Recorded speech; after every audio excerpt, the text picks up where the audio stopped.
नमस्कार साथियों, इस वीडियो में लिए अपन ने टॉप 10 राजभाषा के प्रश्न और ये प्रश्न पत्र के 10 राजभाषा के प्रश्न हैं जो कि 101 से लेकर 110 तक होते हैं। वहाँ से ये 10 प्रश्न लिए गए हैं और ये बहुत ही इम्पोर्टेंट है, परीक्षा में आए हुए प्रश्न हैं, तो आपके लिए अति महत्वपूर्ण उपयोगी सिद्ध होंगे। और किसी पेपर में 10% राजभाषा के प्रश्न आना बहुत ही मायने रखता है। तो राजभाषा एक ईजी टॉपिक भी है और ये बहुत ही कम समय में तैयार किया जा सकता है, यानी कि 1-2 दिन के अंतर्गत राजभाषा पढ़ के 10 में से 10 आप स्कोर कर सकते हैं। तो चलिए राजभाषा के 10 महत्वपूर्ण प्रश्न हल कर लेते हैं और ये आपके लिए अति उपयोगी सिद्ध होंगे। और राजभाषा एक बहुत ही महत्वपूर्ण टॉपिक है और छोटा सा टॉपिक है, लेकिन इसकी भूमिका बड़ी है और ये आपको 10 में से 10 स्कोर दिला सकता है मैथ्स की तरह। तो क्यों नहीं इसका लुत्फ़ लिया जाए और 10 में से 10 मार्क्स इसके प्राप्त किए जाए। यदि आप 10 में से 10 नंबर यहाँ मार लेते हैं तो बाकी का पेपर आपके लिए बहुत ईजी हो जाता है। तो चलिए पहले प्रश्न पे चलते हैं। केंद्र सरकार की राजभाषा क्या है? तो केंद्र सरकार की राजभाषा आप सभी जानते हैं हिंदी है, ऑप्शन बी। और सहायक आधिकारिक भाषा अंग्रेजी है, दोनों ध्यान में रखिएगा। राजभाषा कौन सी लिपि में लिखी जाती है? तो ये देवनागरी लिपि में लिखी जाती है। बहुत ही अच्छा प्रश्न है और ये भी बहुत अच्छा प्रश्न है। राजभाषा संबंधी प्रावधान भारतीय संविधान के कौन से भाग में है? तो ये भाग 17 में है, याद रखिएगा, वेरी इंपॉर्टेंट। और नेक्स्ट प्रश्न है, केंद्रीय निधि समिति के अध्यक्ष कौन होते हैं? तो ये सुपर हिट प्रश्न है साथियों, ये मैक्सिमम बार आता है। तो केंद्रीय निधि समिति के अध्यक्ष अपने माननीय सम्मान्य आदरणीय श्री प्रधानमंत्री जी हैं, जो वर्तमान में श्री नरेंद्र मोदी जी हैं। तो ये केंद्रीय निधि समिति के अध्यक्ष होते हैं। तो ऑप्शन ए प्रधानमंत्री। और नेक्स्ट है आपके रेल हिंदी सलाहकार समिति का अध्यक्ष कौन होता है? तो ये रेल मंत्री जी होते हैं, जो कि वर्तमान में श्री अश्विनी वैष्णव जी हैं। और इसमें ऑप्शन में नहीं है, तो इनमें से डी हो जाएगा, इनमें से कोई नहीं। और नेक्स्ट है, भारतीय संविधान की 8वीं अनुसूची में कितनी भाषाएं शामिल हैं? तो भारतीय संविधान की 8वीं अनुसूची में 22 भाषाएं शामिल हैं।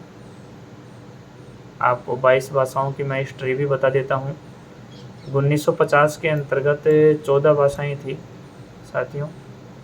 1950 में मूलतः 14 भाषाएं थी शुरू में। तो फिर क्या हुआ?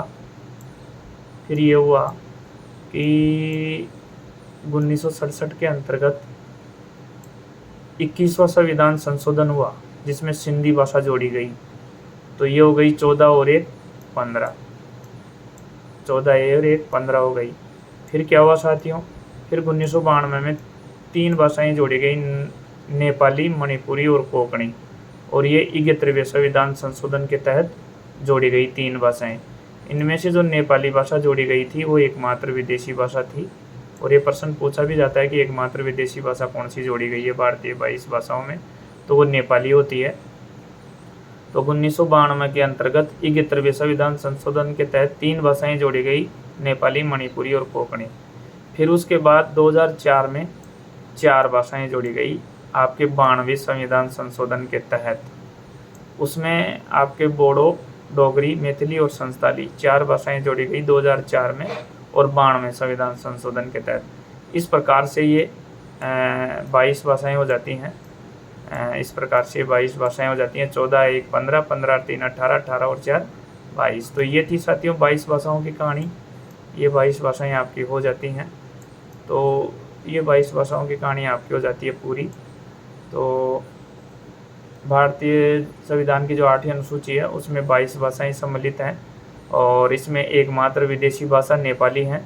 ये पूछा भी जाता है प्रश्न कि 22 भाषाओं में एकमात्र विदेशी भाषा कौन सी है? तो नेपाली है। और एक प्रश्न और पूछा जाता है कि 22 भाषाओं में क्या अंग्रेजी भाषा सम्मिलित है?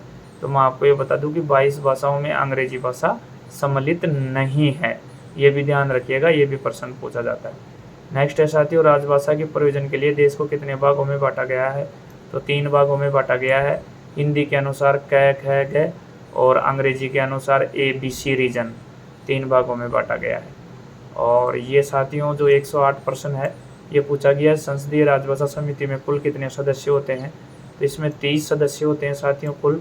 20 तो लोकसभा से लिए जाते हैं आपके, और 10 आपके राज्यसभा से लिए जाते हैं। तो ये टोटल 30 हो जाते हैं साथियों। वेरी इंपॉर्टेंट प्रश्न है, मैक्सिमम बार ये आया हुआ है। तो 20 लोकसभा से, 10 राज्यसभा से, टोटल 30 हो जाते हैं। तो ऑप्शन सी आपका आंसर हो जाएगा। नेक्स्ट प्रश्न है भारतीय संविधान के किस अनुच्छेद के अनुसार हिंदी भारत की राजभाषा है। तो 343(1) है, उसके अनुसार भारत की राजभाषा हिंदी है और ये देवनागरी लिपि में मान्य होगी, लिखी हुई है। और नेक्स्ट है केंद्र के कर्मचारियों के लिए निर्धारित हिंदी पाठ्यक्रम कौन कौन से हैं। तो मैं बता दूं 3 पाठ्यक्रम हैं, ध्यान में रखिएगा, प्रबोध, प्रवीण और प्राज्ञ।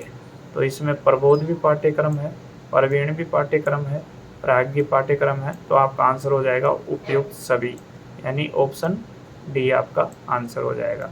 तो ये थे राजभाषा के 10 महत्वपूर्ण प्रश्न, टॉप 10 प्रश्न। तो thanks for watching this video. धन्यवाद साथियों।